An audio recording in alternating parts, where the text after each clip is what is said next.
Hello friends, स्वागत है आपका आपके अपने चैनल कानूनी सोच में। मैं हूं एडवोकेट सनी शर्मा। और दोस्तों, जैसे कि मैंने आपको बताया था कि इस चैनल पर आपके लिए अलग अलग यूनिक 7 जजमेंट्स हम लोग लेकर के आएंगे।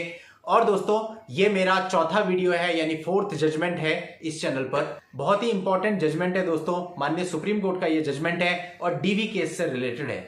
अब दोस्तों देखिए, डीवी के केस में बहुत सारी प्रॉब्लम्स हो सकती हैं और ये जो डीवी का केस है ये पत्नी के द्वारा भी डाला जा सकता है और आपकी गर्लफ्रेंड के द्वारा भी डाला जा सकता है। बहुत सारे मामलों में आपने देखा होगा कि लोग आजकल लिव इन में रह रहे हैं, शादी नहीं होती है, तो अगर आप लिव इन में रह रहे हो उसके बाद भी वो लड़की आपके ऊपर डीवी का केस डाल सकती है। तो ये मामले में जो बंदा था उसकी पत्नी भी थी और वो ऐसे किसी रिलेशन में भी था, और जिसके साथ वो ऐसे रिलेशन में था उसने डीवी का केस डाल करके उससे राइट ऑफ रेसिडेंस मांगा था। अब दोस्तों, इस जजमेंट में मेन जो बात है वो है शेल्टर राइट की, यानी कि रिसाइडिंग राइट की। यदि वाइफ रिसाइडिंग राइट मांग रही है या ऐसी कोई लड़की जिसके साथ आप लिव इन में रह रहे हो, एडल्ट्री में रह रहे हो, वो आपसे रिसाइडिंग राइट मांग रही है, तो कब उसे रिसाइडिंग राइट मिल सकता है, कब नहीं। अधिकतर एक आ जाता है कि लड़की है तो उसको रिसाइडिंग राइट मिलेगा ही, लेकिन दोस्तों इस मामले में किस तरह से कोर्ट ने इस चीज को ऑब्जर्व किया वो सारी चीजें मैं आपके सामने रखूंगा और उम्मीद करता हूं कि इससे आपको अपने अपने मामले में रिलीफ मिलेगा।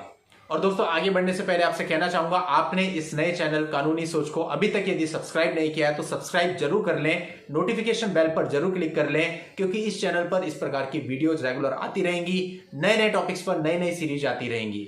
अब दोस्तों, इस मामले के तथ्य कुछ इस प्रकार से थे कि जो लड़की थी वो अपने आप को दिखा रही थी कि मैं इनकी वाइफ हूं, मीन्स एज ए वाइफ इन्होंने मुझे रखा है, और अगर एज ए वाइफ नहीं भी रखा होता है तब भी उसके राइट्स डीवी के रहते हैं। पहले भी मैं इस पे कई सारी वीडियोज बना चुका हूं। अब दोस्तों, उस लेडी का कहना था कि उनका जो रिलेशनशिप था उसके दौरान जो हस्बैंड है उनकी पत्नी जिंदा थी और उसको उन दोनों के रिलेशनशिप के बारे में पता था। इसके अलावा लड़की ने यह भी बताया कि उसने उस आदमी के लिए अपनी जॉब छोड़ दी, यानी कि एक तरह से अपना करियर उसके लिए छोड़ दिया ताकि वो उसके साथ रह सके, उनका रिलेशन अच्छा चल सके। और यह भी बताया कि उन्होंने उसको सिंदूर लगाया था, यानी कि उसकी मांग भरी थी। इसके साथ ही अपने पिटीशन में यह भी बताया कि 2002 से लेकर के 2008 तक उन दोनों ने अलग अलग प्लेस पर निवास किया है और इसकी व्यवस्था उसी आदमी के द्वारा की गई है। और वर्ष 2010 में उस व्यक्ति की जो वाइफ थी उनकी डेथ हो गई। इसके बाद लेडीज ने बताया कि उसने कई जगह अप्रोच किया और उसको किसी भी प्रकार की कोई मदद नहीं मिली, तब उसने हार करके डीवी का केस फाइल किया है। अब दोस्तों, सेशन कोर्ट से उसका जो इंटरिम रिलीफ की एप्लीकेशन थी वो खारिज हो गई। उसके बाद उसने आर्टिकल 226 और article 227 of the constitution of India में एक रिट लगा दी हाई कोर्ट में, और हाई कोर्ट से कहा कि स्वयं इस पिटीशन को ट्रांसफर कर लें हाई कोर्ट में, क्योंकि उसको सेशन कोर्ट पे बहुत ज्यादा ट्रस्ट नहीं है और उसे ऐसा लगता है कि ये हाई कोर्ट के द्वारा तय होना चाहिए। अब दोस्तों, हाई कोर्ट ने 19/9/2016 को इसमें एक्सपार्टी ऑर्डर करते हुए वाइफ को रेसिडेंस राइट दे दिया और कह दिया कि इस पर्टिकुलर निवास में जाकर के आप रह सकती हो। अब दोस्तों, इस ऑर्डर के खिलाफ जो आदमी था वो आया सुप्रीम कोर्ट में। उन्होंने मत ये रखा कि हाई कोर्ट में एक्चुअली वो जो अपील थी जो कि वाइफ की डिसमिस हो चुकी थी सेशन कोर्ट से, उसको चैलेंज किया जाना चाहिए था, तो उसने कानूनन उसको चैलेंज किया ही नहीं, उस ऑर्डर को चैलेंज किया ही नहीं और हाई कोर्ट ने एक्सपार्टी ऑर्डर कर दिया, तो ये कानूनन गलत है। इस बात को पुरुष लेकर के आया। अब कोर्ट ने ये देखा कि डीवी एक्ट का सेक्शन 2F में जो है डोमेस्टिक रिलेशनशिप को डिफाइन किया गया है। वहां पर बताया गया है कि डोमेस्टिक रिलेशनशिप क्या है।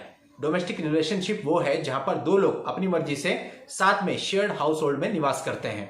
इसके साथ ही साथ डीवी एक्ट के सेक्शन 2S के अंतर्गत बताया गया है कि शेयर्ड हाउस होल्ड क्या है। शेयर्ड हाउस होल्ड वो है जहां पर दो लोग डोमेस्टिक रिलेशनशिप में रहते हैं। अब इस मामले में यह देखा गया कि ये दोनों तो साथ में कभी डोमेस्टिक रिलेशनशिप में रहे ही नहीं है, तो जब ये लोग आपस में डोमेस्टिक रिलेशनशिप में रहे ही नहीं है तो डीवी कैसे बनता है। और जब ये आपस में डोमेस्टिक रिलेशनशिप में रहे ही नहीं है तो वाइफ को रिसाइडिंग राइट नहीं है, और इस वजह से सुप्रीम कोर्ट ऑफ इंडिया ने ये अपील अलाउ कर दी। अब देखिए दोस्तों, यानी इसका सार अगर हम देखें, इसका निचोड़ ये निकल के आता है कि यदि हस्बैंड और वाइफ या कोई पुरुष और स्त्री साथ में एक जगह पर निवास नहीं किए हैं, एक शेयर्ड हाउस होल्ड के अंदर निवास नहीं किए हैं, डोमेस्टिक रिलेशनशिप में नहीं रहे हैं, तो फिर ऐसे में जो स्त्री होगी या पत्नी होगी वो अपने रेसिडेंस राइट्स का क्लेम नहीं कर सकती, उसको रेसिडेंस राइट या शेल्टर राइट नहीं मिलेगा। उसके लिए उसका शेयर्ड हाउस होल्ड में डोमेस्टिक रिलेशनशिप में रहना जरूरी है। तो दोस्तों, इंपॉर्टेंट जजमेंट है, बहुत इंपॉर्टेंट, क्योंकि बहुत सारे मामलों में होता है कि शादी के 2 दिन बाद ही पत्नी अपने मायके चली गई और उसके बाद वापस ही नहीं आई।